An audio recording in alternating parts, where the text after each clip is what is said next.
Sallallahu Alaihi Wasallam, dan semoga kita menjadi umat pilihan beliau dan mendapatkan syafaat dari beliau. Pada bulan yang lalu kita sudah masuk pada tema tentang PHIWM dalam kehidupan pribadi. Kita bagi menjadi 4 tema sehingga nanti pembahasannya lebih spesifik. Kemarin kita sudah membahas PHIWM dalam kehidupan pribadi dari aspek akidah. Maka untuk malam ini kita akan spesifik membahas tentang bagaimana tuntunan yang diajarkan tentang harapan ideal yang diharapkan tentu dalam pedoman hidup Islami warga Muhammadiyah. Pertama yang harus kita sadari bahwa esensi dari ajaran Islam itu sesungguhnya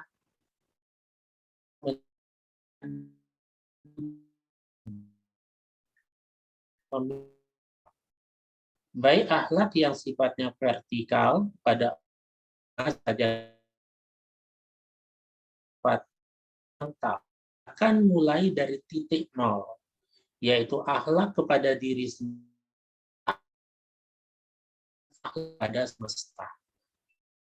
Nah, dalam banyak hadis kita temukan dalam Al-Quran tentang apa yang tujuan pensyariatan agama. Maka tidak heran kalau kemudian kita membaca dalam hadis Nabi Shallallahu Alaihi Wasallam dengan tegas beliau mengikrarkan diri beliau, innama bu'itsu liutammima makarimal akhlak. Dalam matan yang lain mahasinal akhlak, yaitu akhlak yang terbaik, akhlak yang ihsan. Bobotnya dalam perspektif agama bahkan dikatakan oleh Nabi Shallallahu Alaihi Wasallam, ma min syai'in athqalu fil mizan min husnil khuluq. Tidak ada sesuatu yang paling berat timbangannya pada hari kiamat nanti selain dari husnul khuluq. Tentu akhlak pada Allah, akhlak apalagi akhlak pada kedua orang tua, akhlak kepada orang lain, bahkan akhlak kepada semesta.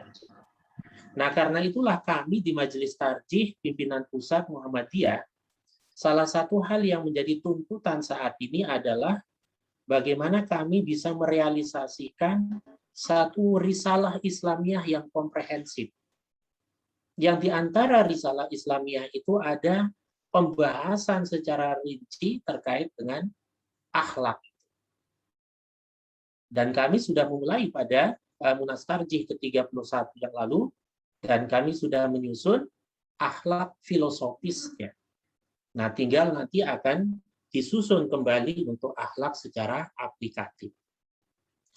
Kemudian terkait dengan persoalan akhlak ini, tentu dalam agama pun saking urgennya, maka akhlak ini merupakan barometer sekaligus sebagai implementasi kualitas iman kita.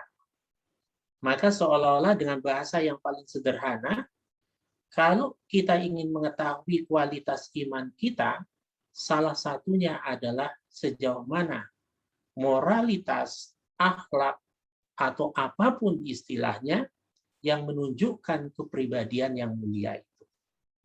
Nah, karena itulah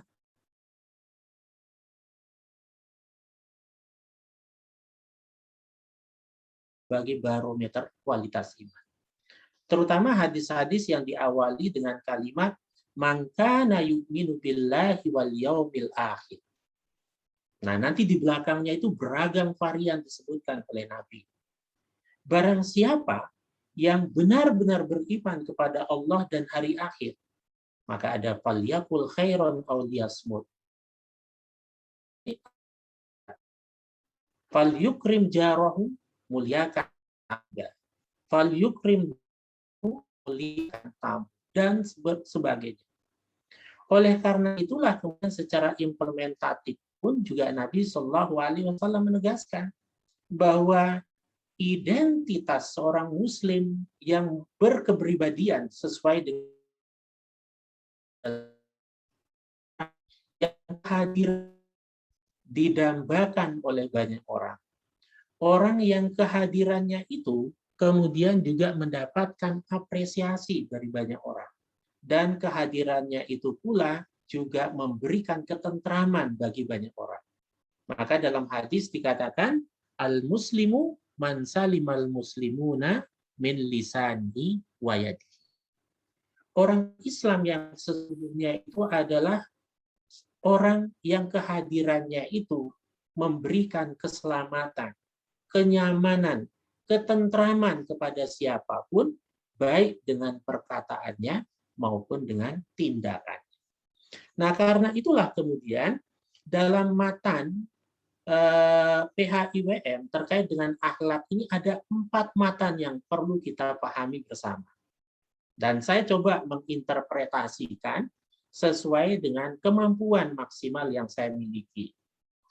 Matan yang pertama dalam kehidupan pribadi terkait dengan akhlak itu dikatakan, setiap warga Muhammadiyah dituntut untuk meneladani perilaku Nabi dalam mempraktikkan akhlak mulia.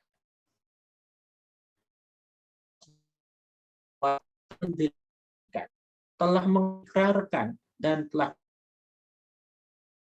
terhadap akhlak, terhadap uswah.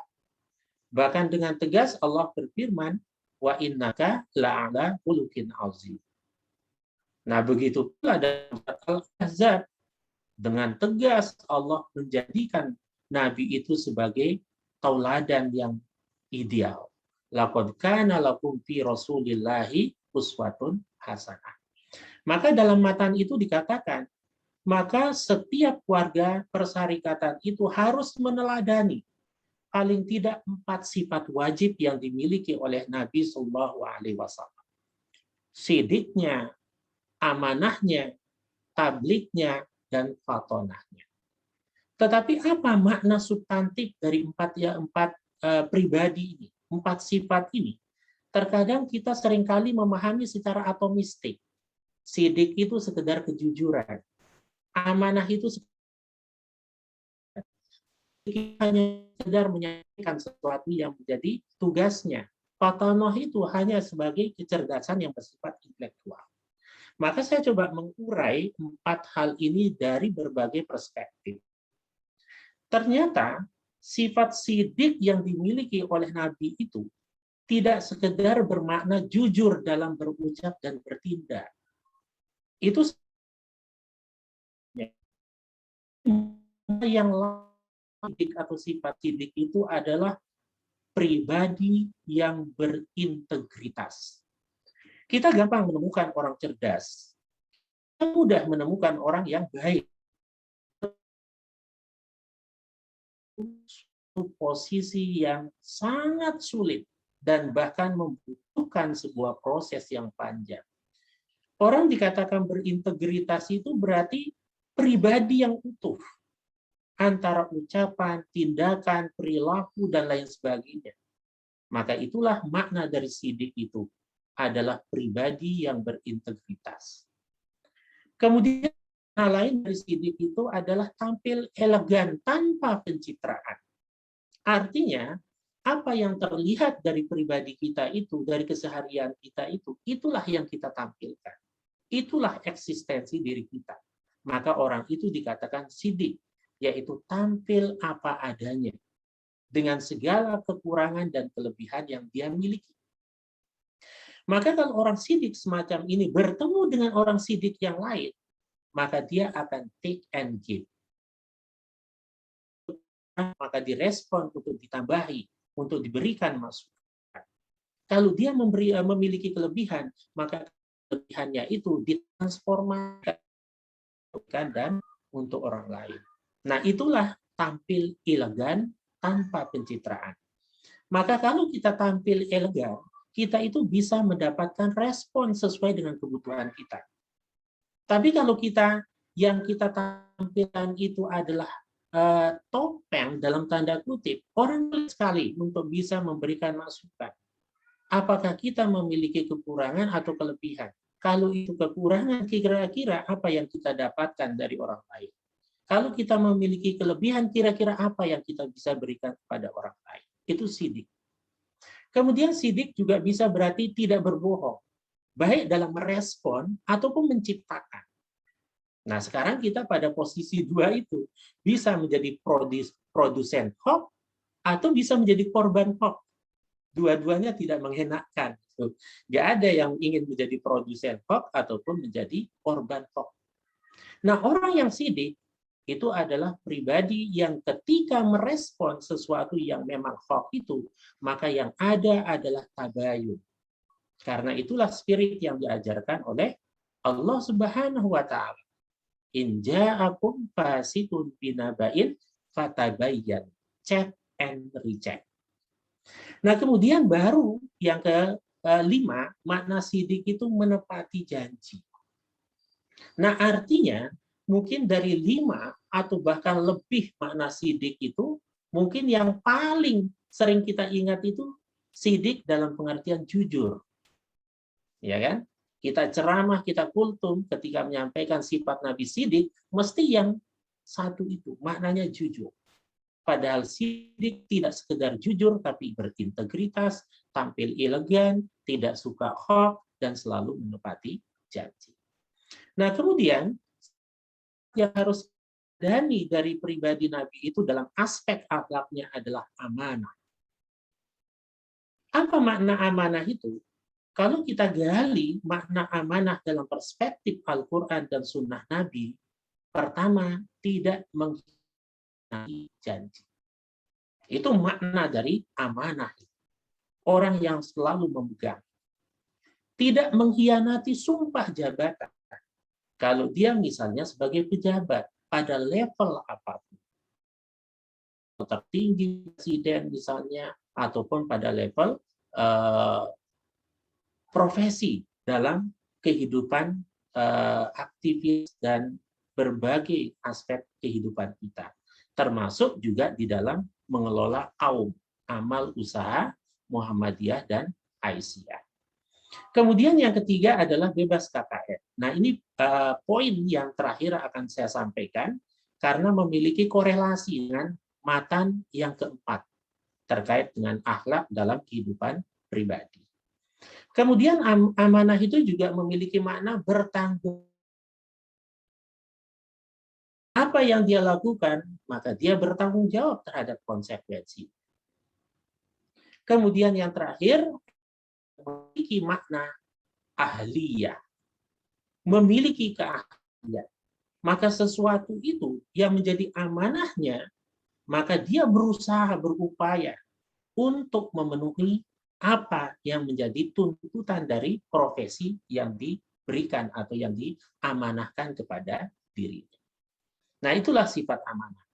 Maka kalau kita implementasikan dari sidik, amanah, kemudian nanti tablik dan keseluruhannya itu akan menciptakan pribadi yang tablik itu maknanya tidak hanya menyampaikan innaka la'ala balagin mubin. Tapi tablik itu dalam dunia manajemen itu maknanya adalah transparansi. Maka orang yang tidak transparan dalam laporan keuangannya, dalam laporan kinerjanya, dalam laporan tertentu yang lain, maka dianggap tidak tablik. Karena tablik itu menyampaikan apa yang menjadi tuntutan dan kewajiban. Transparansi. Kemudian tablik juga bisa memiliki korelasi dengan amanah. Orang yang menunaikan amanah. Dan tablik juga bisa berarti terbuka. Orang yang responsif. Dan bahkan orang yang kemudian dapat menerima apapun masukan-masukan konstruktif yang diberikan atau yang disampaikan kepada dari orang lain. Yang keempat, sifat yang hendak yang pertama adalah fatwa. Lagi fatwa yang sangat. Kalau dalam dunia akademik kita mengenal istilah spiritual question, intellectual question, dan emotional question, maka itu adalah salah satu poin kecil dari makna fatonah. Artinya, fatonah itu adalah kecerdasan, multi kecerdasan. Tidak hanya cerdas secara intelektual, tetapi juga cerdas secara spiritual. Tadi saya membuka media sosial. Salah satu video muncul pada saat itu. Yang menarik apa? Ternyata di situ ada seorang businessman yang sangat banyak memiliki usaha, pabrik, dan berbagai macam usaha-usaha besar lain. Menurut dia tidak kurang dari 12 usaha besar yang dimiliki. Pada suatu ketika dia mengalami kerugian. Di saat itulah dia terpuruk konsultasi dengan ahlinya. Kebetulan dia tepat sasaran di dalam melakukan konsultasi. Salah satu jawaban dari konsultasi yang dia lakukan itu begini, Pak, bisnis itu bukan hanya persoalan uang. Bisnis itu bukan hanya persoalan manajerial, bukan hanya persoalan leadership, tetapi bisnis juga persoalan spiritual. Kalau kita kontekstualisasikan dalam wilayah yang lebih luas, maka maknanya apa? Hidup kita ketika bekerja bukan hanya sekedar urusan uang, bukan hanya sekedar urusan profesi semata, tetapi di situ syarat dengan nilai-nilai spiritualitas. Ketika orang bekerja, ketika orang memangku jabatan, ketika orang itu berhasil, maka aspek spiritualitas jangan pernah pupus dan sirna dari dimensi itu. Sebab kalau pupus, apa bedanya kita dengan orang-orang yang kita sebut dengan sekuler itu? Maka kita munculkan terminologi tauhid sosial, ekonomi yang bertauhid, dan lain sebagainya. Yang memiliki makna di situ spiritualitas. Semua itu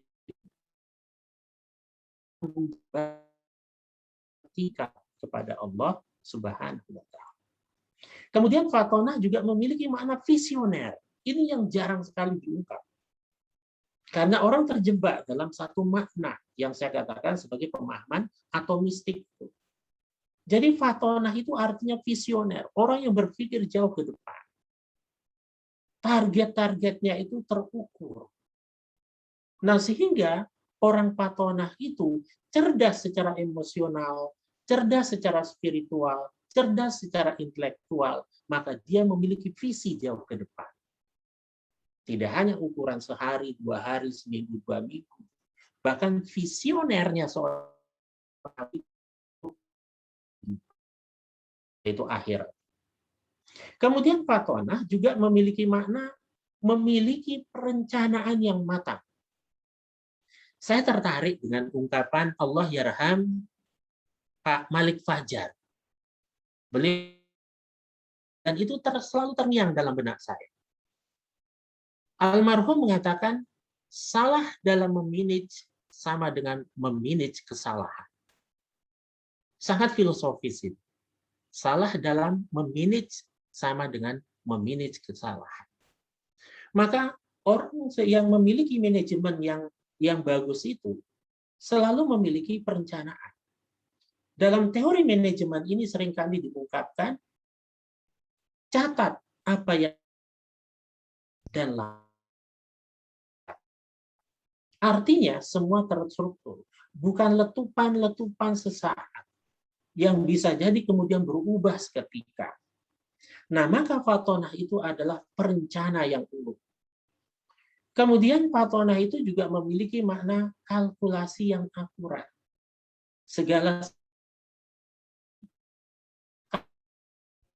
sesuai dengan dan aspek-aspek terkait dengan persoalan tertentu. Misalnya dia seorang dosen, seperti apa kalkulasinya. Sehingga ketika mengajar memenuhi target itu. Kalau dia seorang manajer, seperti apa kalkulasi? Tentu ada sedikit perbedaan-perbedaan. Dan kemudian fatonah itu salah satu maknanya adalah orang, posisinya, dan keberadaannya menjadi problem solver. selalu memberikan solusi, selalu memberikan jalan keluar. Kalaupun tidak selalu, paling tidak dia seringkali bisa memberikan solusi terhadap sesuatu hal. Nah, ini poin yang pertama terkait dengan akhlak dalam kehidupan pribadi. Maka interpretasi terhadap 4 sifat Nabi, baik dalam dunia akademik, dalam dunia manajemen, dan lain sebagainya, itu menjadi patokan dengan interpretasi yang tepat, pemaknaan yang tidak sempit. Lalu yang kedua, terkait dengan poin setiap warga Muhammadiyah dalam melakukan amal dan kegiatan hidup, ada yang harus dilakukan dan ada yang harus dihindari. Maka biasa didasarkan kepada satu niat yang ikhlas. Lalu yang kedua, diwujud dalam amal-amal soleh. Dan yang ketiga, ihsan. Ketiga aspek ini sudah kita bahas ketika membahas tentang aspek akidah dalam kehidupan pribadi. Di mana ketika bahas tentang niat itu secara semantika kebahasaan, kita gali dari sumber-sumber otentiknya, dari hadis Nabi, terlebih lagi dari ayat Quran, itu memiliki makna yang sangat dalam, tajam. Makna semantik dari ikhlas itu suci, bersih, murni, jujur, jernih, bahkan tulus, dan di situ ada makna tauhid di dalam makna keikhlasan. Maka orang kan sering mengatakan, kenapa surat Al-Ikhlas itu kok tidak ada kata atau kalimat ikhlas? Coba bapak-bapak, ibu-ibu baca. Qul huwallahu ahad, Allahus samad, lam yalid walam yulad, walam yakul lahu kufuwan ahad. Kok dinamakan surat Al-Ikhlas? Padahal nggak ada satu kata pun yang menunjukkan kata ikhlas. Itulah keikhlasan itu tidak berwujud secara material, tetapi bisa dirasakan kehadirannya. Maka ikhlas itu seringkali diidentikan dengan tauhid. Maka pribadi yang bertauhid, kalau dia seorang ekonom, maka ekonomi yang dijalankan pasti selaras dengan ajaran Sang Pencipta. Politik yang bertauhid berarti menjalankan aktivitas politik itu tidak melenceng dari aturan-aturan agama. Kalau Profesor Dr. Amir Rais mengatakan tauhid sosial, maka artinya dalam kehidupan sosial itu selalu bertumpu pada ajaran Allah Sang Pencipta. Nah, karena itulah keikhlasan itu substansinya adalah sesuatu yang menurut Imam Al-Alusi, alladzina akhlasu qulubahum au a'malahum lillahi ta'ala. Itu makna substantif dari ikhlas itu menurut Al-Alusi. Yaitu mereka yang mengikhlaskan hatinya atau pekerjaannya lillahi ta'ala sesuai dengan aturan yang diciptakan oleh Allah Ta'ala. Karena Allah Ta'ala itu artinya apa yang dilakukannya itu tidak menyimpang dari aturan-aturan Allah. Maka ikhlas itu tidak menafikan hak dan kewajiban. Salah kalau orang misalnya mengatakan tidak mau menerima sesuatu karena ikhlas. Keliru. Sebab keikhlasan itu justru menuntut adanya hak dan kewajiban. Tetapi hak dan kewajiban itu terpatri, terbingkai dalam rangka beribadah kepada Allah. Nah, kemudian Al-Bikai mengatakan bahwa ikhlas itu alladzina akhlasahumullah ta'ala li ta'atihi fa akhlasu qasdahu. Ikhlas itu artinya orang yang memang diberikan ketulusan, kejernihan hati oleh Allah Subhanahu wa Ta'ala, sehingga dia senantiasa taat kepada Allah. Wa akhlasu qasdahum, lalu tujuan akhirnya diserahkan kepada Allah Subhanahu wa taala. Nah, ini makna ikhlas dalam perspektif Al-Qur'an dan sunnah Nabi. Kemudian selain keikhlasan itu ihsan yang kemarin juga sudah saya ulas sedikit saja saya singgung. Maka hadis Bukhari dan Muslim itu ketika mengatakan apa itu ikhlas saat Nabi ditanya oleh Malik Jibril, jawaban Nabi kan ihsan itu anta budallah ka'annaka tarah fa illam takun tarahu fa innahu yaraka. Tingkat mental di mana seorang itu menghamba kepada Allah dalam berbagai urusan karena ibadah tapi ibadah secara umum, ibadah am. Nah, maka ketika dia melakukan ibadah secara seluas itu, seolah-olah Allah sedang menyaksikan dirinya. Tetapi kalaupun dia, atau seolah-olah ketika dia melakukan sesuatu itu, dia melihat Allah. Artinya, dia selalu merasa kehadiran Allah. Selalu merasa bahwa apa yang dilakukannya itu pasti dinilai oleh Allah. Dan selalu merasa bahwa dia selalu dikawal kehidupannya oleh Allah. Tapi ingat, kata Nabi, kalau seandainya kamu tidak bisa melihat Allah, dan memang kenyataannya kita tidak akan bisa melihat Allah, kecuali orang-orang tertentu di hari kiamat nanti, yang diperkenankan melihat wajah Allah yang maha mulia itu. Itu harapan setiap orang mukmin bisa bertemu dan melihat Allah Subhanahu wa taala. Tapi yakinlah Allah melihat kita. Itulah yang kemudian direfleksikan oleh Ali bin Abi Thalib yang sangat filosofis. Saat itu saya membaca dan mendengar kalimat itu sulit dilupakan. Saking indahnya jawaban Ali bin Abi Thalib tentang makna ihsan. Saya ulangi sedikit saja. Di mana ketika Ali bin Abi Thalib dalam sejarahnya tertembus panah dari belakang ke depan. Tentu sakit sekali. Saat itulah Ali kemudian meminta satu bius spiritual yang ketika bius itu dilakukan, dia tidak akan merasa sakit ketika panah itu dicabut. Apa bius spiritualnya? Sholat. Maka Ali mengatakan kepada sahabat-sahabat yang lain, ini ketika aku sedang sholat. Begitu sholat, Allahu Akbar. Ihsannya muncul. Apa perilaku ihsannya Ali? Ketika dicabut panah itu, tidak terasa ekspresi rasa sakit itu tidak terlihat dalam raut wajah dia.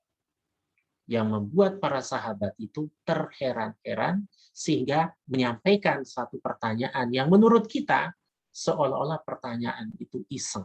Tapi serius dia bertanya. Apa pertanyaannya? Ya Ali, hal ro'aita. Hai Ali, apa kamu bisa melihat Tuhan? Aneh kan pertanyaan itu. Kalau kita ditanya seperti itu kan kayak, kamu ini lucon atau apa? Begitu ditanya, wahai Ali, apakah kamu bisa melihat Allah? Jawaban Ali tidak kalah mengagumkan. Kata Ali, kaifa a'budu ma la ara? Mana mungkin aku mau menyembah sesuatu yang aku tidak lihat? Berarti Ali bisa melihat Tuhan. Semakin membuat sahabat itu dan kaifa taro? Bagaimana Ali cara kamu bisa melihat Tuhan? Cara kamu melihat Allah? Dijawab,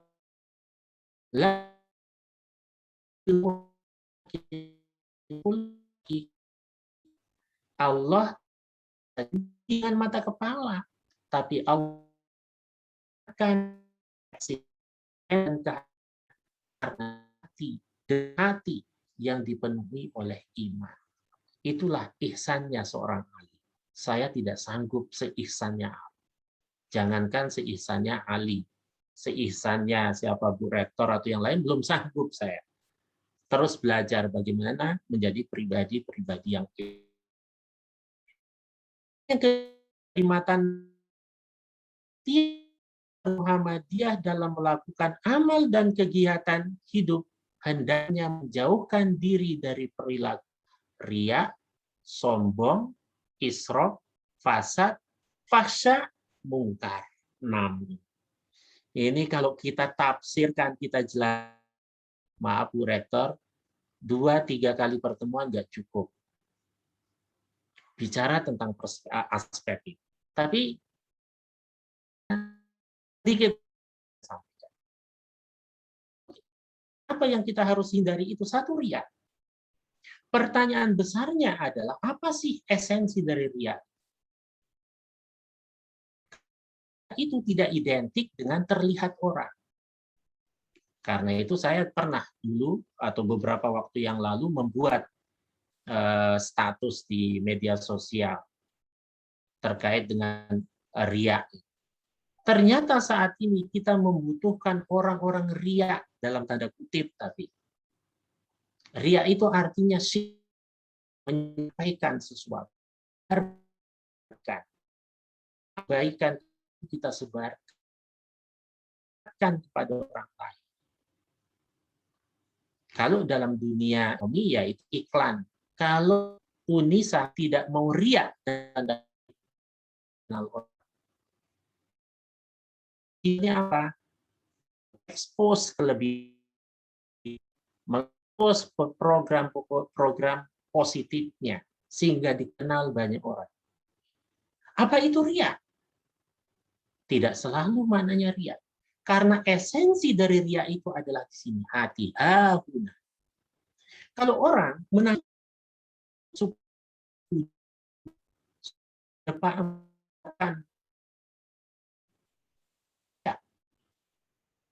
lalu kan ikan itu di motor bagi tidak keping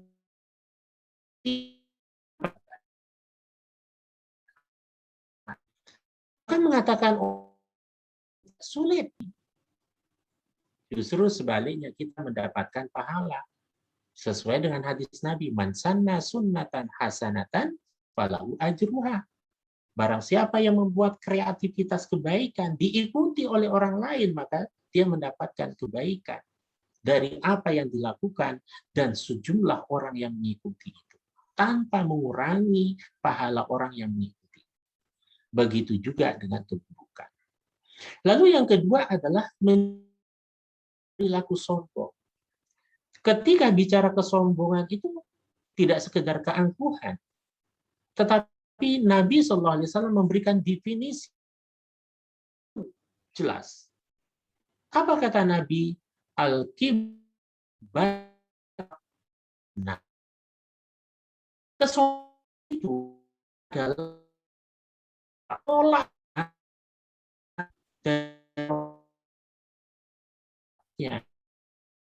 senioritas atau junioritas karena jabatannya, mungkin karena banyak hal.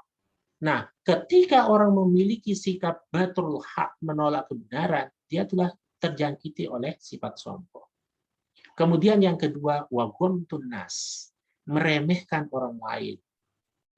Maka kita nggak boleh meremehkan orang lain, betapapun keadaan orang itu. Karena kesombongan ibarat api yang membakar kayu, musnah amal-amal kita. Bahkan nanti pada akhirnya, apa kebaikan yang kita lakukan harus kita relakan diambil oleh orang-orang yang kita zalimi.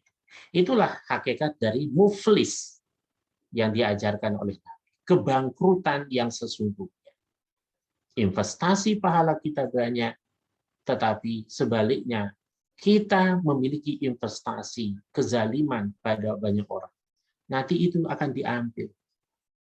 Kita akan ditebus semua kezaliman kita itu kalau kita tidak sempat meminta maaf ketika kita masih hidup.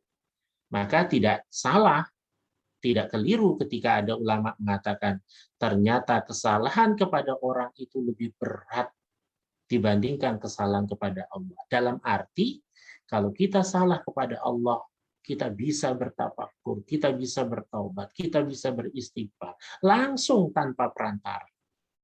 Tapi maafkan sebelum kita minta maaf kepada orang yang kita zalimi. Yang ketiga, isra, tabzir, melakukan atau memenuhi satu tuntutan jauh melebihi kebutuhan yang sesungguhnya. Kita sering mengatakan konsumtif yang berlebihan, tidak standar sesuai dengan wajar. Itu juga harus kita hindari, karena merugikan orangnya. Lalu fasad, berbuat kerusakan itu tidak hanya secara material, kerusakan berupa fisik dan lain sebagainya, tapi imaterial. Kerusakan sistem itu kadang tidak kalah bahayanya. Bagaimana sistem sebuah negara bisa rusak, bisa sistem sebuah perusahaan dan lain sebagainya. Maka merusak sistem itu bagian dari fasad, kerusakan sistemik yang dilakukan oleh seseorang. Kemudian yang berikutnya adalah fahsya wal munkar. Dalam tafsir Ibnu Katsir, bedanya fahsya dengan munkar itu apa? Kalau fahsya itu al-muharramat, melakukan segala sesuatu yang diharapkan. Itu fahsya. Kalau al-munkar itu ma zuhara minha min fa'iliha, menampakkan perilaku kerusakan. Maka orang disebut melakukan kemungkaran. Menampilkan action dia di dalam melakukan berbagai macam kemungkaran-kemungkaran. Sehingga berdampak sosial, berdampak bagi orang lain. Sedikit lagi sebelum kita buka sesi tanya-jawab. Kemudian yang ketiga, matanya mengatakan setiap warga Muhammadiyah dituntut untuk menunjukkan akhlak karimah. Sehingga disukai, diteladani oleh orang. Dan menjauhkan diri dari akhlak al-mazmumah yang menyebabkan orang dibenci. Nah tentu ini sifatnya sunatullah. Karena manusia itu makhluk spiritual yang selalu ingin bertuhan, selalu ingin mendapatkan kebaikan, dan selalu ingin mendapatkan ketenangan. Maka salah satu cara orang bisa menjadi nyaman dalam hidupnya adalah ketika keberadaannya itu disukai oleh banyak. Maka itu tidak akan terrealisir kalau seorang itu memiliki akhlak al-mazmumah. Kemudian yang terakhir, yang poin yang keempat, dari matan kehidupan pribadi dalam persoalan akhlak. Setiap warga Muhammadiyah dimanapun bekerja, spesifik penyebutannya, dimanapun bekerja, dan menunaikan tugas maupun dalam kehidupan sehari-hari, harus menjauhkan diri dari perbuatan koruptif, korupsi, kolusi, serta praktek-praktek buruk lainnya. Sebab itu akan membawa kehancuran. Kehancuran bagi institusi tempat kerja. Kehancuran bagi dirinya, keluarganya, bahkan juga orang lain. Nah, sebagai penutup, Al-Quran kemarin sedikit saya sampaikan dalam kajian rutin di UMY. Setiap hari Rabu itu ada materi tentang dan fatwa tarjih. Anti korupsi. Dalam Quran ada beberapa terminologi yang digunakan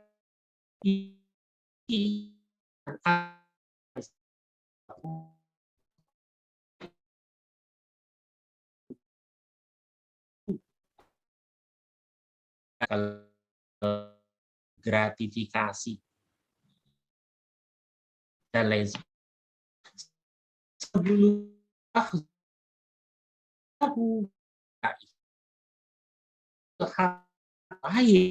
lalu dia menyembunyikan dari kepemilikan hartanya. Berarti itu kan money laundering. Mendapatkan sesuatu dengan cara yang haram, lalu berbagai macam trik dilakukan, cara dilakukan, sehingga tidak terdeteksi kalau dari cara. Maka ini gulul. Maka Nabi Shallallahu Alaihi Wasallam bersabda, hadayal umal gulul. Dalam praktek di amal usaha itu sering terjadi begini. Satu contoh saja.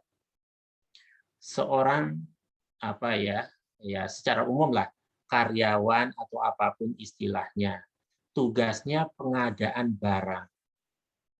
Misalnya di Unisa, pengadaan barang. Otomatis uang untuk belanja beli sesuatu dari Unisa.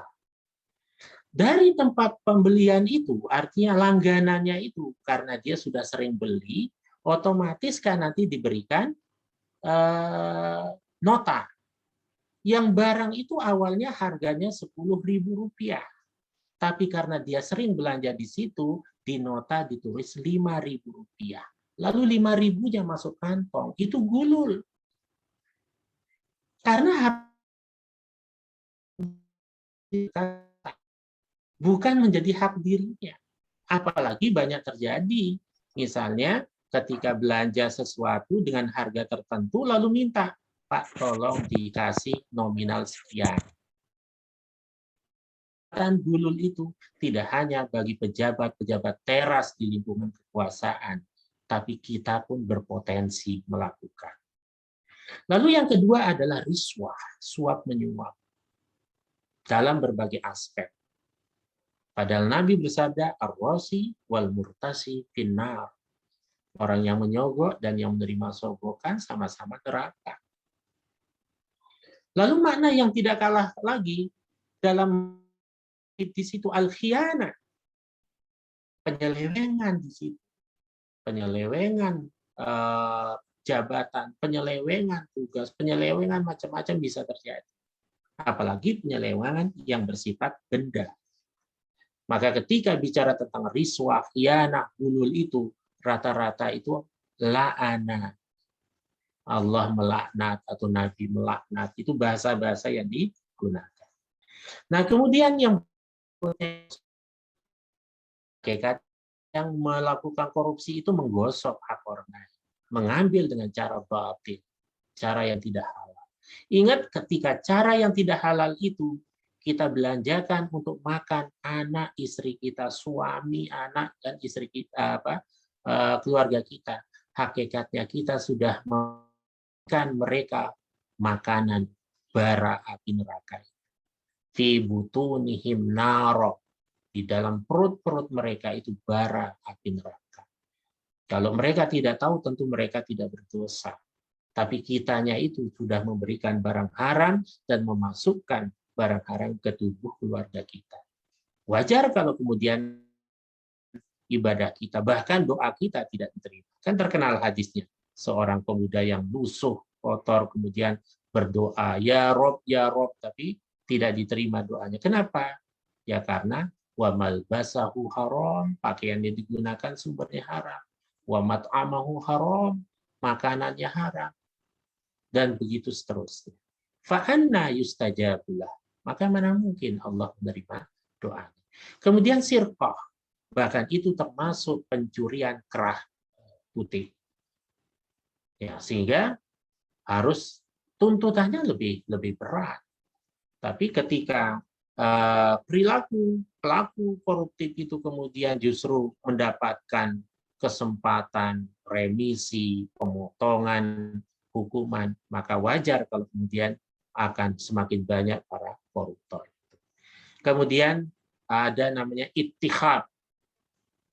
Dia sebenarnya mencopet. Mencopet itu kan maknanya dia mengambil secara sembunyi-sembunyi. Nah, kemudian ada lagi memakan barang haram.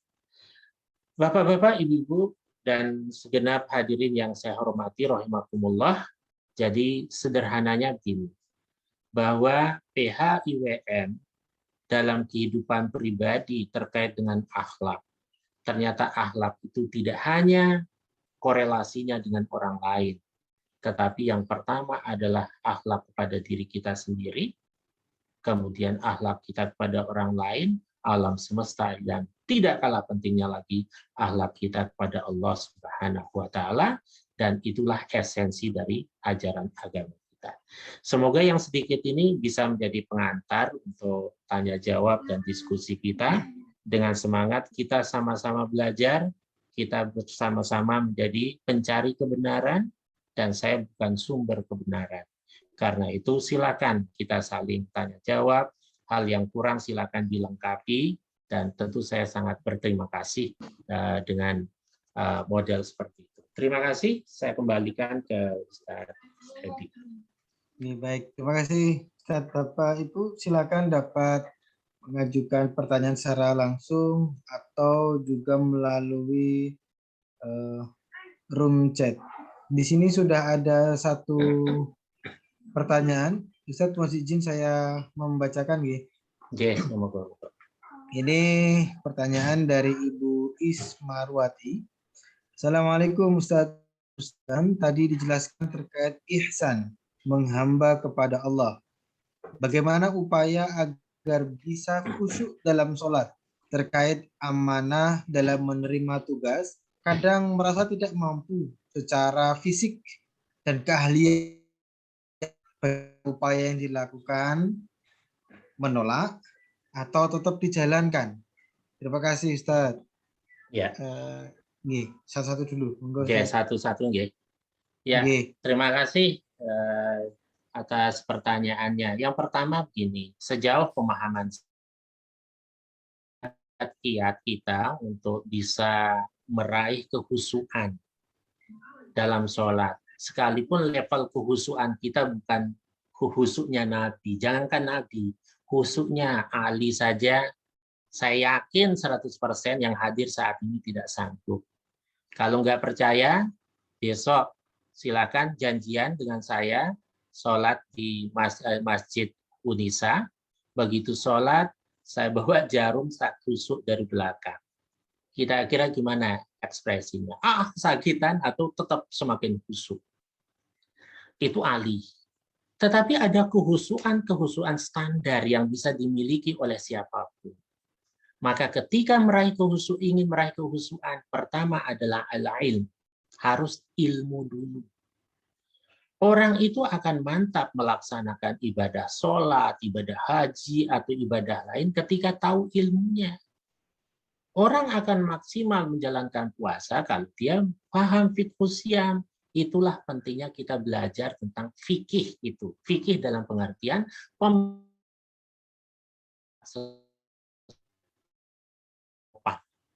karena orang yang melaksanakan sesuatu dengan ilmu pasti mantap. Beda kemantapannya dengan orang yang melakukan bukan atas dasar ilmu. Satu.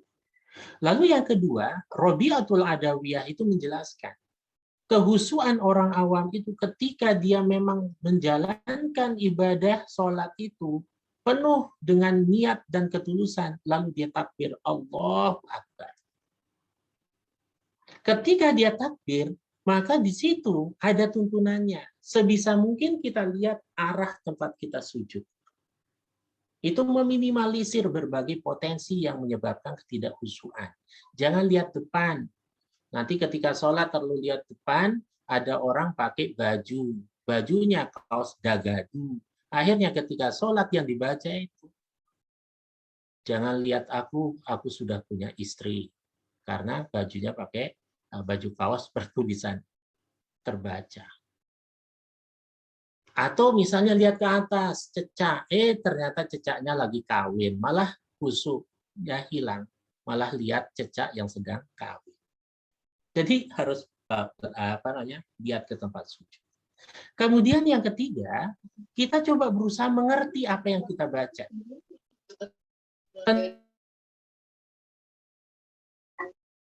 Proses. Tapi ketika orang Bismillahirrahmanirrahim, apa yang dia baca itu dia paham. Itu akan. Tapi orang yang kemudian membaca tidak dipahami, potensi untuk ngawang-ngawang kemana-mana. Sehingga ada yang mengatakan begini, ternyata sholat itu sebagai media yang sangat hebat untuk mengingat sesuatu yang hilang.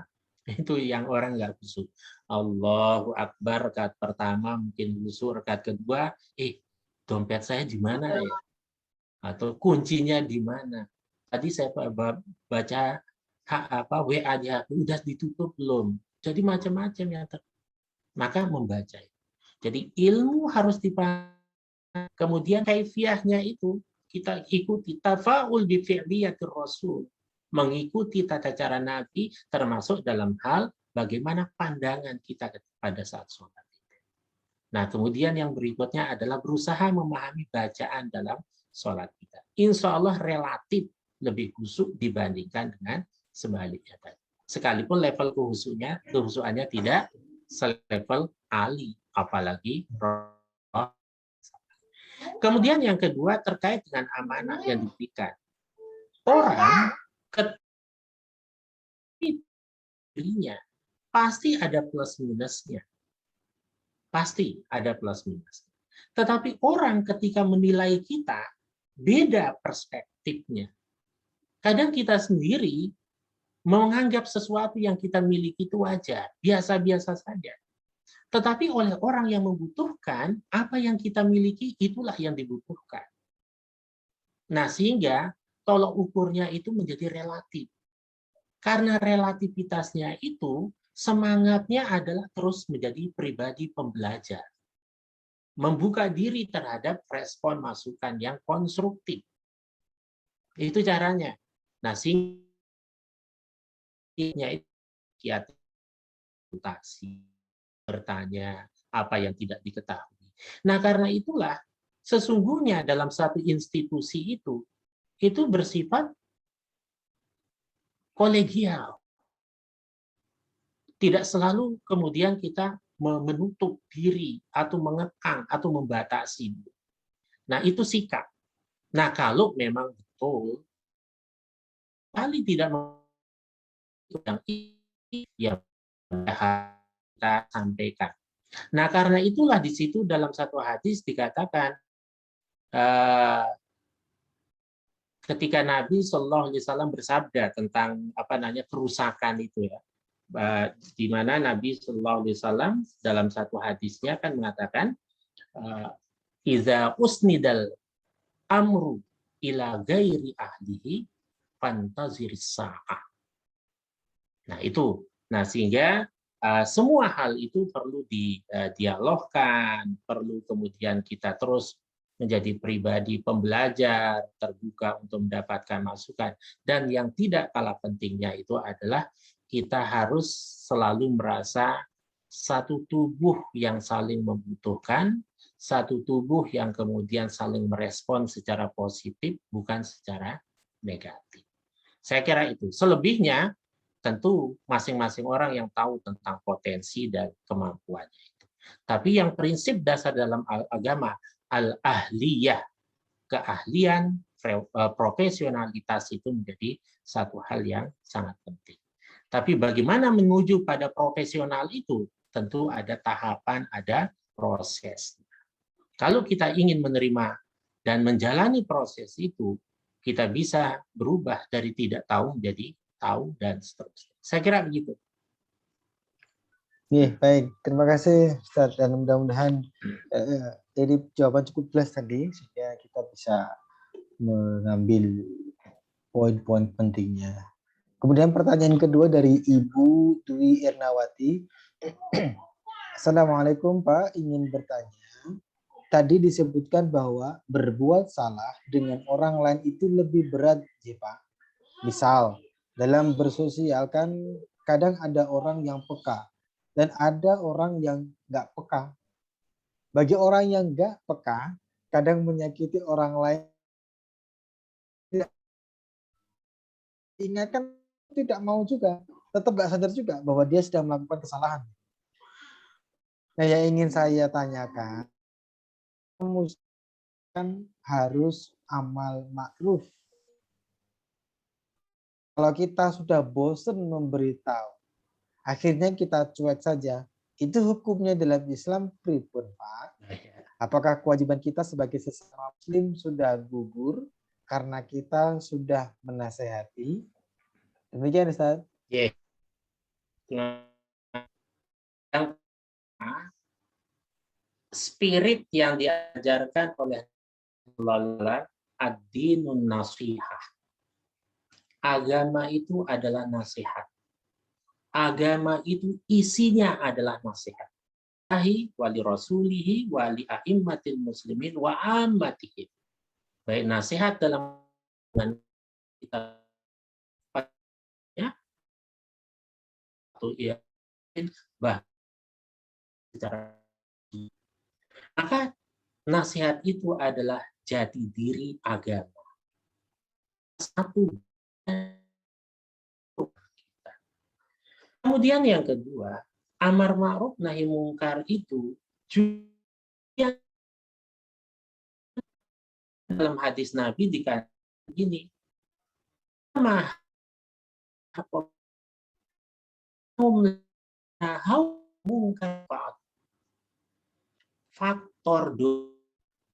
bukan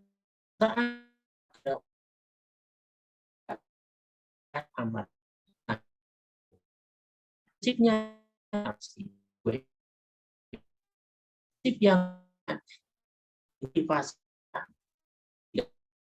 dalam kisah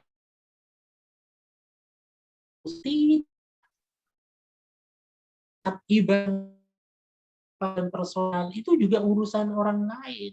Dari mana? Dan ternyata. Nah, maka dengan power, dengan kekuasaan, dengan otoritas. Fa'ilti pabilin salah satu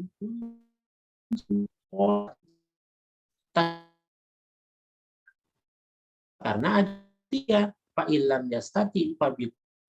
Kalau dia sudah dengan itu melahirkan cocokan lainnya kan kemudian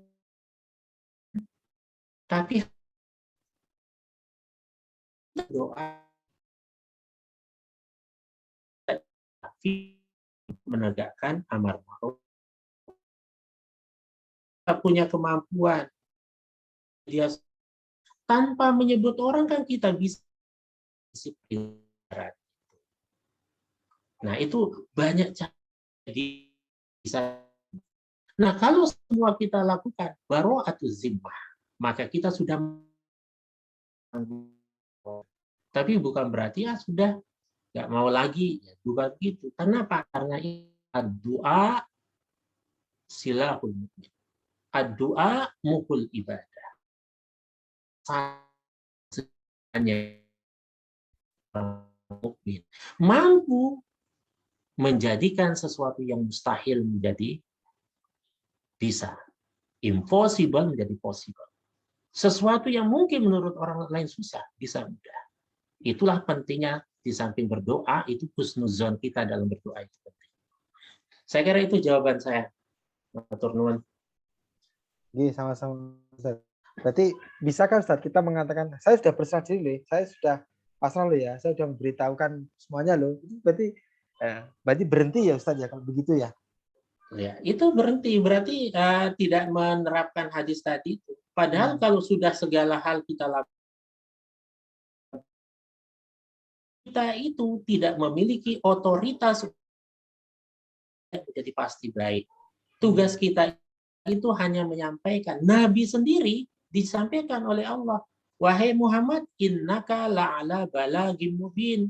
Engkau itu sekedar menyampaikan. Bahkan dalam urusan agama saja, la ikraha fiddin, lakum dinukum waliyadin. Tapi tugas kita yang penting kita sampaikan. Tidak bisa dengan cara ini, dengan cara yang lain. Bahkan, ad'aful iman. Selemah-lemahnya iman itu kita gunakan apa? Doa. Hati kita mengingkari kemungkaran itu cara kita baro'ah. Melepas diri dari tuntutan hukuman Allah Subhanahu wa Ta'ala. Itu Pak Edi. Iya, Ustaz. Cukup jelas. Jadi tidak berarti kita kepo ya Bu Irna ya. Saya lanjutkan ini.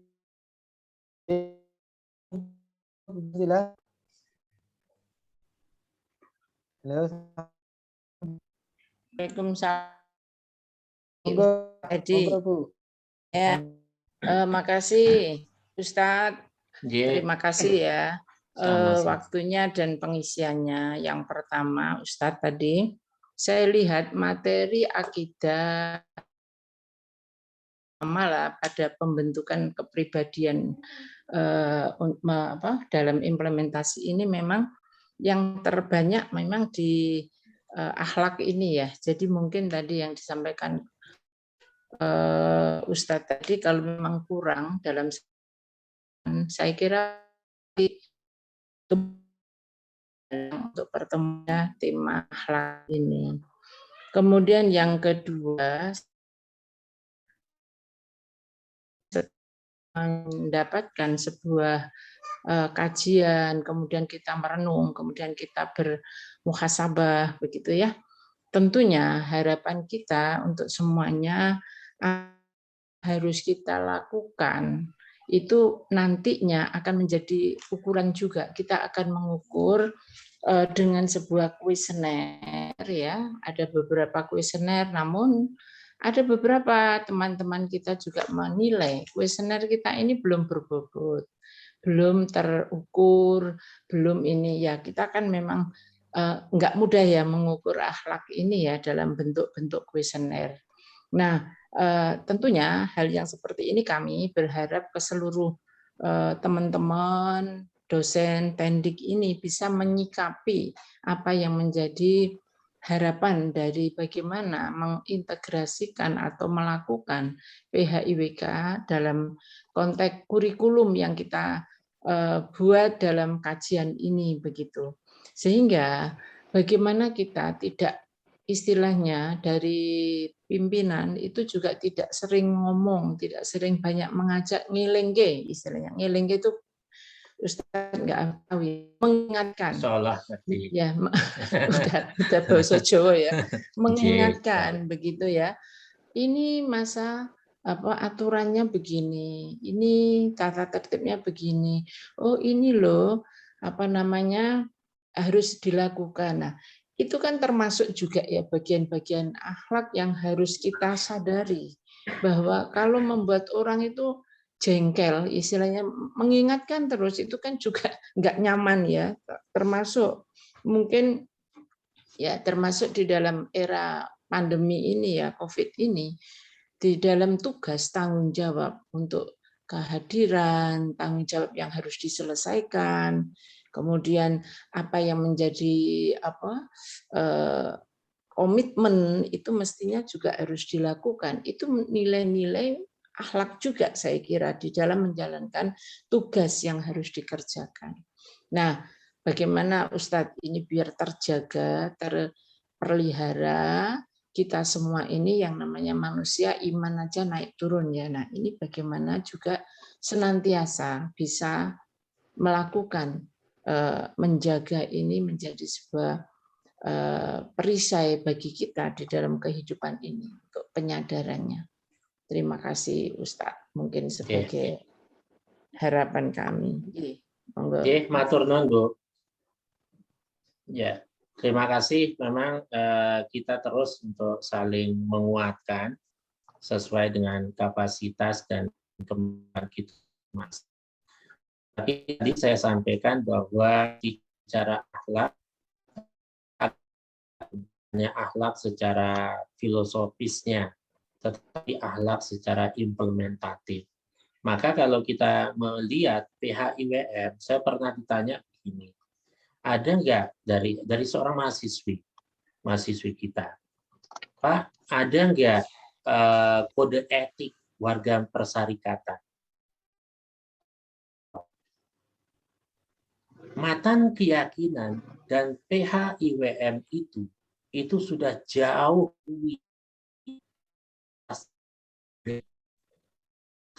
berbicara dengan begitu detail dalam kehidupan pribadi, kehidupan keluarga, kehidupan berorganisasi, kehidupan kerja, dan lain sebagainya. Nah, sehingga satu demi satu mungkin kita akan masuk nanti, termasuk PHIWM dalam mengelola AUM. Itu sangat-sangat penting, dan ya banyak hal yang sangat implementatif seperti yang disampaikan oleh Bu Mubdilah tadi. Nanti akan lebih spesifik lagi ketika membahas tentang akhlak dalam mengelola amal usaha. Tetapi sungguhnya esensi dari akhlak itu seperti tadi saya sepakat apa yang disampaikan bahwa memang kita terus harus belajar dan terus mengimplementasikan. Matur nuwun atas masukan dan respon. Oke, baik. Kita lanjutkan. Ini menyambung dari pertanyaan Dwi Ernawati, Bu Cesa. Kalau tadi diingatkan terus-menerus, Tad, itu tidak mau, malah menjadi permasalahan. Udah, kamu nggak usah ngurusin permasalahan saya, urusin urusanmu sendiri, malah jadi konflik. Yeah. Teman malah menjadi musuh. Anies pilih yang mana nih? Saya mempertahankan atau malah meninggalkan saja ini? Itu, Ustaz. Ya tadi itu, karena hanya melakukan satu cara. Padahal untuk merubah satu hal yang negatif atau kemungkaran, kalau kita menggunakan istilah itu kan ada power, kekuasaan, biyadihi. Kemudian yang kedua bilisanihi, dengan ucapan, dengan nasihat. Tapi kalau itu sudah tidak mempan, bukan menghindar, tapi biqolbihi, kita tetap mendoakan. Sebab apa? Manusia itu kan bukan patung, bukan robot. Dia punya rasa, dia punya perasaan, dia punya ego. Nah, sehingga bagaimana memadukan antara ego, perasaan orang, dan lain sebagainya itu, maka ada namanya manhaj. Ada namanya dakwah.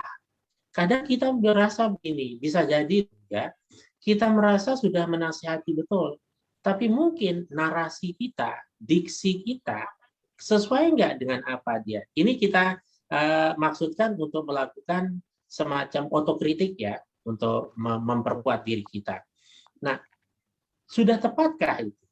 Lalu yang kedua, dalam manhaj dakwah itu kita juga harus memperhatikan momennya, moodnya seseorang itu. Ada kalanya orang itu merespon dan kemudian kena pada situasi-situasi tertentu. Nah, kalau kita lakukan itu secara formal dan lain sebagainya, itu bisa jadi tidak ngepek atau apa. Ketika dia dalam situasi senang, kemudian dia agak responsif, terbuka, kemudian disampaikan bisa jadi berubah. Kemudian yang nasihati itu tidak harus langsung kita, tapi bisa kita menggunakan fasilitas orang lain yang dikagumi atau yang dituakan oleh orang itu. Nah, artinya begini, kita ingin menasihati si A, sendiri yang menyampaikan lewat A. Tolong ya nanti kalau ngobrol baik-baik, tolong disisipkan ini, disampaikan. Tujuan kita begitu. Artinya cara dan kiat kita itu sangat-sangat luas, sangat-sangat fleksibel, sangat-sangat bervariasi. Nah, tinggal kita adalah ketulusan kita untuk ingin melihat orang itu menjadi baik. Seperti apa? Tidak harus kita yang ngomong terus, tapi bisa kita minta tolong dan lain sebagainya. Kita tetap harus melakukan sesuatu yang mampu kita lakukan. Nah, karena itu dalam berdakwah pun juga sama. Orang menolak itu sesuatu hal yang wajar dalam tanda kutip. Nabi sendiri tidak hanya ditolak, bahkan dilempari kotoran macam-macam. Artinya apa? Ternyata respon orang itu macam-macam. Kalau masih responnya mengatakan, nggak usah urusin saya, itu respon. Bisa jadi karena emosi pada saat itu.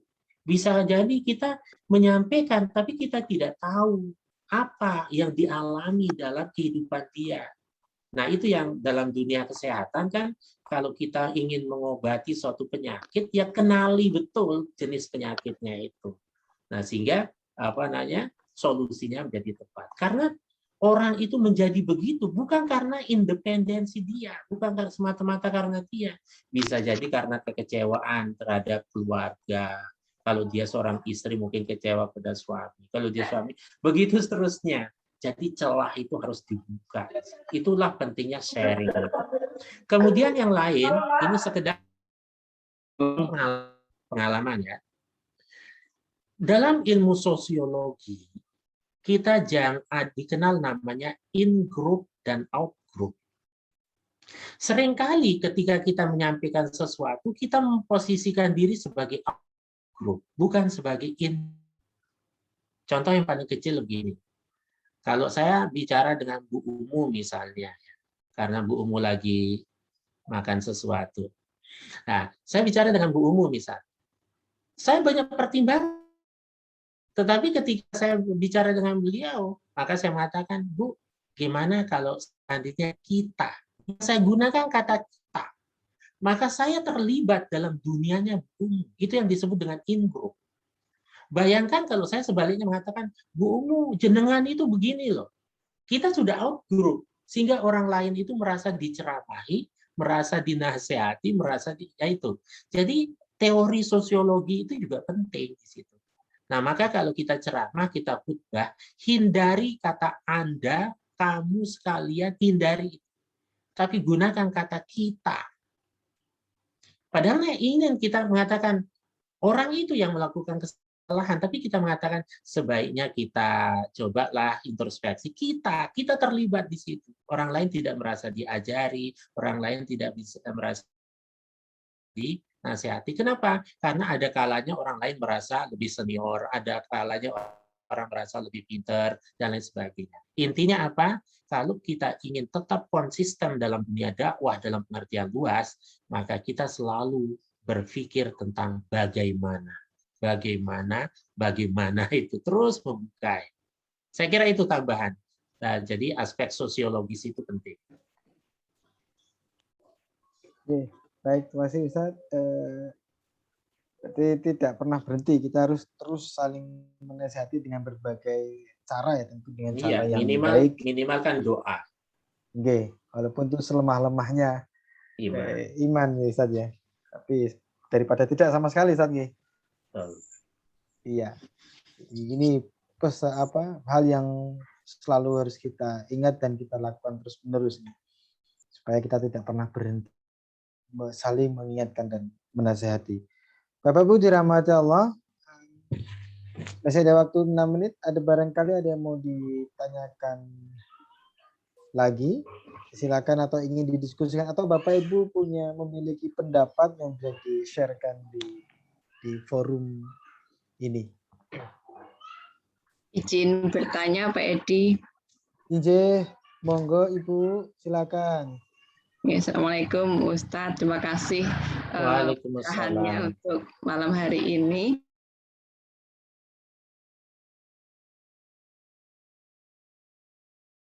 Yang baik begitu ya Ustadz, karena barangkali sepertinya menjadi problem bersama gitu, misalnya ketika di status gitu ya, kemudian sebenarnya mungkin mau menyampaikan sesuatu yang positif, tetapi terkadang tadi karena membuat respon orang per orang itu berbeda-beda. Katakanlah misalnya di status itu kemudian mengupload suatu statement misalnya tentang kegiatan yang full dari pagi sampai sore bekerja di kantor, atau mungkin semalaman nggak tidur karena pekerjaan di kantor, dan sebagian yang intinya menunjukkan sepertinya dedikasinya tinggi gitu, bekerja keras, tapi terkadang respon orang kan berbeda-beda. Ada yang mungkin responnya kasihan, ada yang mungkin responnya itu dedikasinya tinggi, atau mungkin malah respon sebaliknya. Jadi kalau itu memang pekerjaan, kenapa seolah menjadi beban? Karena terkadang juga menimbulkan respon negatif ketika justru orang itu mengupload tentang aktivitasnya yang tidak kelar-kelar, atau mungkin seolah pekerjaan kantor kok berat banget begitu. Sebenarnya lebih baiknya seperti apa Ustadz untuk menyikapi hal yang demikian? Terima kasih Ustadz. Sami-sami Bu. Bagus. Pertama, kita punya fikih informasi dan fikih media sosial. Saya sudah menyampaikan di beberapa forum, bahkan di tingkat nasional terkait dengan itu. Dan perlu saya sampaikan, besok Sabtu Ahad kami tim penulis fikih informasi, kebetulan saya terlibat menjadi tim penulis. Lalu yang kedua fikih difabel, dan beberapa fikih yang lain. Mulai besok kita akan mengadakan konsinyering untuk mendapatkan tanfis. Sehingga nanti kalau sudah ditanfis, maka akan berwujud buku yang semakin luas peredarannya. Itu akan bisa dibaca secara lebih spesifik. Itu informasi untuk jawaban yang utuhnya, karena kami sudah menyusun itu. Sementara untuk jawaban yang bersifat praksis, saya ingin menyampaikan satu begini. Memang dalam dunia media sosial, nawaitunya, motivasi dan niat kita itu penting, Bu. Saya punya satu motivasi di dalam dunia media sosial, satu, yaitu bagaimana media sosial itu untuk melakukan, memberikan informasi sebanyak mungkin tentang kebaikan-kebaikan yang saya sebut dengan dakwah virtual saya. Maka dakwah virtual saya mulai dari Facebook, kemudian Instagram, YouTube, dan lain sebagainya. Nah, kalau dilihat di situ data-datanya, yang kedua yang saya gunakan selektif. Saya upload itu, yang saya share dalam media sosial saya itu adalah sesuatu yang memiliki dampak. Menurut saya paling tidak dengan segala keterbatasan saya, sesuatu yang berdampak positif. Kegiatan-kegiatan, hampir setiap kegiatan itu saya upload, saya sampaikan lewat media sosial. Tujuan saya apa? Ternyata saya banyak mendapatkan respon. Respon positifnya adalah satu, ternyata seperti kajian ini, saya menyampaikan, orang mendapatkan informasi bahwa kita, UNISA itu mendapatkan kajian. Ada yang ikut, ada yang kemudian itu bisa menjadi siar untuk UNISA dan lain sebagainya. Itu terjadi. Nah, sehingga nawaitu dan selektivitas itu menjadi penting. Kemudian yang ketiga adalah narasi. Kira-kira apa pilihan kata yang kita sampaikan sehingga itu tidak mencerminkan riaknya. Tetapi yang kita cerminkan adalah syiar. Tadi saya sampaikan di awal. Beda-beda tipis antara dakwah, syiar, dengan riak. Karena apa? Karena menampilkan kepada orang lain. Yang membedakan itu kalau riak itu motivasinya supaya disanjung orang lain. Saya na'udzubillah berusaha. Kalau misalnya muncul hal-hal seperti itu langsung istighfar. Yang kita niatkan adalah nasrul ilmi wa dakwah, yaitu menyebarkan ilmu dan dakwah itu. Nah, karena itu perlu di situ. Perkara kemudian kalau sesuatu itu adalah hal yang positif, yang kita yakin itu niat kita memang ingin menyampaikan bahwa hidup terus beraktivitas dan lain sebagainya, dan kita sudah berupaya selektif, kita tidak bisa menutup pikiran persepsi orang tentang diri kita. Maka berani media sosial, berani dengan segala resiko dan respon orang. Kan ada kisah menarik, Bu. Nah, ini sebagai penutup ya. Dan saya kira populer sekali cerita itu. Ada seorang bapak dengan anaknya naik keledai berdua. Begitu dilihat oleh orang, apa respon orang itu? Ini bapak dan anak tidak tahu diri. Masa keledai begitu kecil, dia naik atas punggung keledai. Akhirnya sang bapak turun, anaknya di atas, lalu bapak itu menuntun keledai. Ternyata ada orang yang merespon lagi. Ini anak tidak tahu diri. Masa bapaknya yang jalan sementara dia yang ada di atas. Salah lagi kan?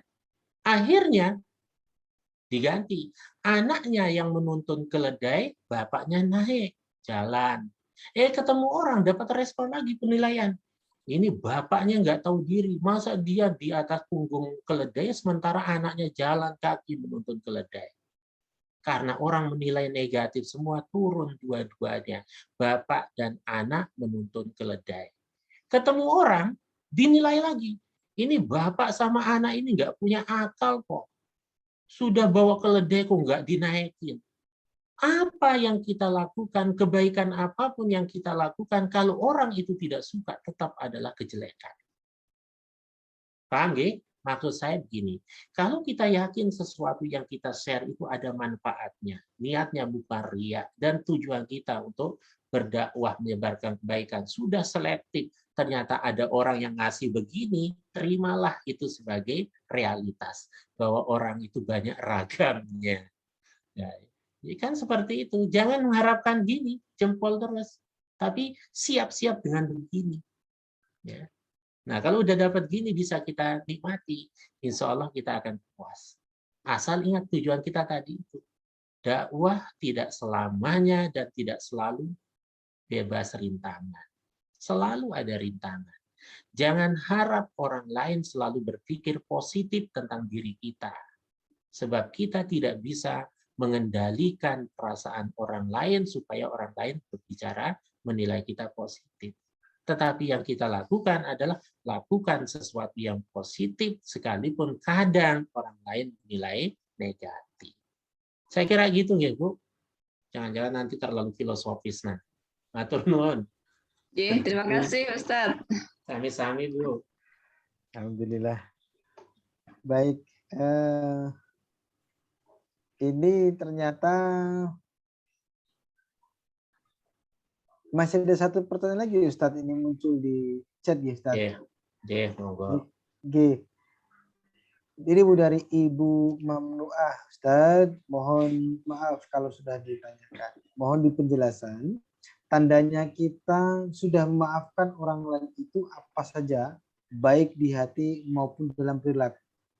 Kemudian, tandanya orang lain yang sudah memaafkan kita itu juga seperti apa Ustadz? Supaya tahu. Oh, ternyata dia sudah memaafkan. Enggak, Ustaz? Menilai orang satu dengan orang lain tidak selalu sama.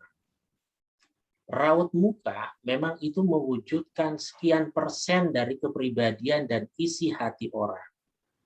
Tapi tidak selamanya orang itu kemudian cemberut lalu kita maknai sesuatu itu negatif. Sama halnya dengan orang nangis.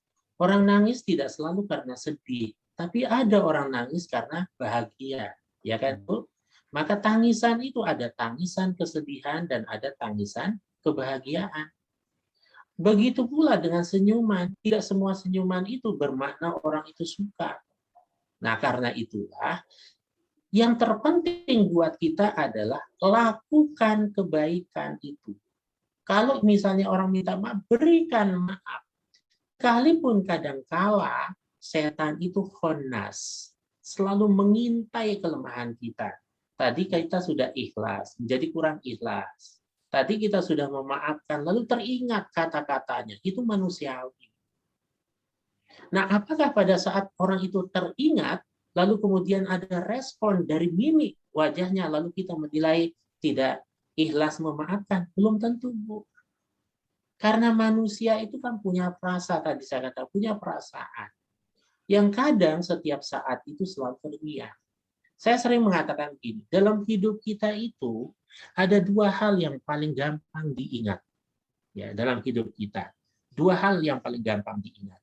Pertama adalah hal yang paling menyenangkan, dan yang kedua hal yang paling menyakitkan. Yakin Bu, Ibu sendiri pasti itu akan terasa. Bahkan hal yang paling menyakitkan nggak perlu dikasih tahu, sudah langsung ingat hari apa, tanggal berapa, detik keberapa. Nah, karena manusia itu punya perasaan, awal dia memang benar-benar memaafkan. Tapi kan suatu ketika kadang dia terngiang. Nah, sehingga dia mengatakan sudah memaafkan, tapi terngiang. Ekspresi wajah menunjukkan kemuraman. Nah, wajah yang muram itu belum tentu, oh dia nggak ikhlas, belum tentu. Tapi itu perasaan yang muncul.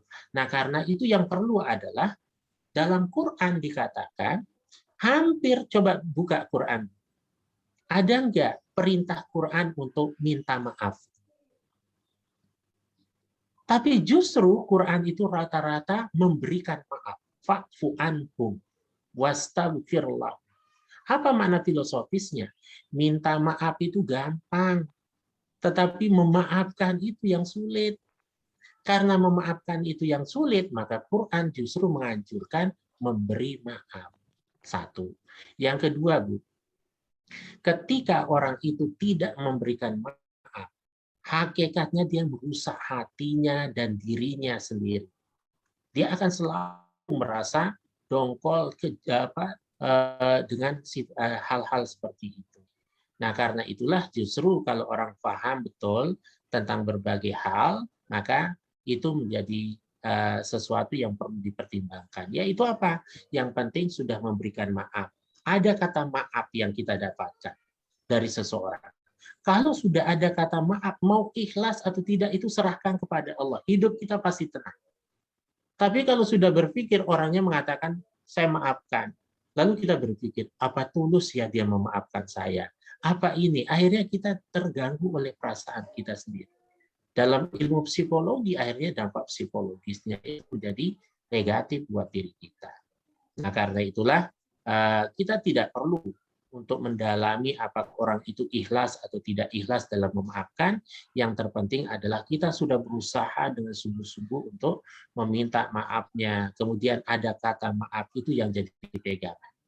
Dalam hadis dikatakan, nahnu nahkumu bizawahir, wallah yatawallas sarair. Kita bisa menilai dengan sesuatu yang tampak, tetapi yang batin itu yang tidak tampak hanya Allah yang tahu. Maka urusan yang batin itu serahkan saja ke Allah. Tidak perlu diungkit-ungkit yang membuat kita justru menjadi terbebani oleh perasaan kita sendiri. Wallahu a'lam. Saya kira itu yang bisa saya sampaikan. Matur nuwun. Baik, alhamdulillah. Terima kasih Ustaz dan Ibu Bapak, mudah-mudahan bisa menangkap semua yang disampaikan, dan sekali lagi kita selalu berdoa semoga dimudahkan oleh Allah untuk melaksanakan apa yang menjadi bagian dari perintah Allah Subhanahu wa taala. Dan kami sampaikan terima kasih pada Ustaz Ruslan atas kajian pada malam hari ini, dan semoga senantiasa dirahmati oleh Allah Subhanahu wa taala. Bapak Ibu yang dirahmati Allah Subhanahu wa taala, alhamdulillah kajian pada malam hari ini begitu jelas dan bisa kita aplikasikan saat ini juga, dan berhubung waktunya juga sudah jam 21, sehingga nanti diskusi di Zoom ini bisa diakhiri, tapi nanti bisa langsung diskusi kembali di lain kesempatan dan bertemu lagi di kajian berikutnya. Bapak Ibu dirahmati Allah Subhanahu wa taala, alhamdulillah kajian hari ini mudah-mudahan bermanfaat, dan izin pertemuan hari ini kita akhiri. Sekali lagi kami sampaikan terima kasih kepada jamaah, kepada seluruh yang sudah hadir di kajian ini, kepada Ustadz Ruslan dan panitia. Semoga diridai oleh Allah Subhanahu wa taala. Mari kita akhiri pertemuan hari ini dengan membaca hamdalah bersama-sama. Alhamdulillahirabbil alamin.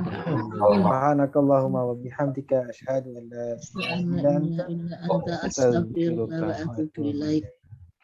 Assalamualaikum warahmatullahi wabarakatuh. Waalaikumsalam warahmatullahi wabarakatuh.